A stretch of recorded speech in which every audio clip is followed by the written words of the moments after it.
Monica Weber, and I'm here to talk about the English Renaissance. We're going to be talking about the historical time period, authors and major literary works, and we're going to investigate one play by William Shakespeare, and it's called Macbeth, and we're going to be looking at the hero. Knock, knock. Knock, knock. Who's there? Canoe. Canoe who? Can you help me learn about English literature in the Renaissance?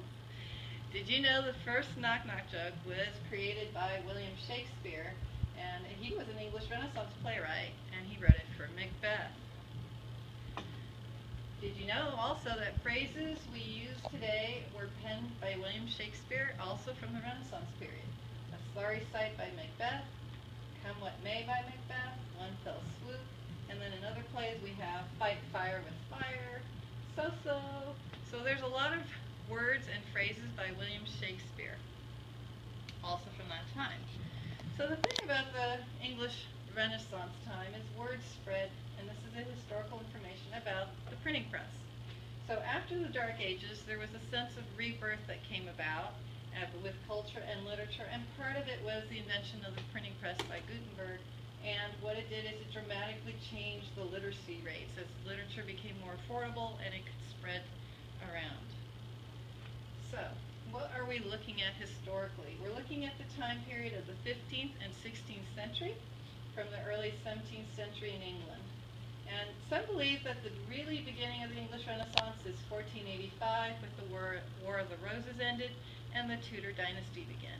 However, many really think that it began during the time of Queen Elizabeth, and they regarded that more as the time of the Renaissance at the height of it. And here's Queen Elizabeth. And that's because there was a peace between the Protestants and the Catholics, and the divide with the English religious settlement, and the idea that the monarchy was not yet totally challenged by the Parliament. It had a steady time which allowed for the arts to continue. She was a very big sponsor of William Shakespeare, and she brought the country out from bankruptcy to solvency. So there was a surplus, which let them have time to spend on the arts. She had no children, so afterwards came King James I, who also supported Shakespeare, and then King Charles I. So there's a lot about the English Renaissance or early modern literary period. And so the styles there's a lot of drama, poetry, plays, prose, fiction, and creation of other forms of literature, like the Arcadian fiction with pastoral simplicity. A lot of the themes during the time were Greco-Roman inspiration and looking at things in terms of the human experience, anthropocentric perspective. The philosophies of the time were the Renaissance humanism, Thomas More, Francis Bacon, the forerunner of the scientific method. Two examples of the literature at that time were William Shakespeare's Macbeth and Thomas Nash's The Unfortunate Traveler. This is a picture of Thomas Nash. And he had the picturesque novel, which was the idea of clever rogues or adventurers. And there was also the rise of satirical comedy, looking at society's foibles with Ben Jonson and The Isle of Dogs. Now what we're going to be looking at is one literary hero of the time from one of the writers. William Shakespeare wrote Macbeth. And looking at hero, there are hero characteristics that are there, and one hero characteristic is that the hero is stronger than the ordinary man and more courageous.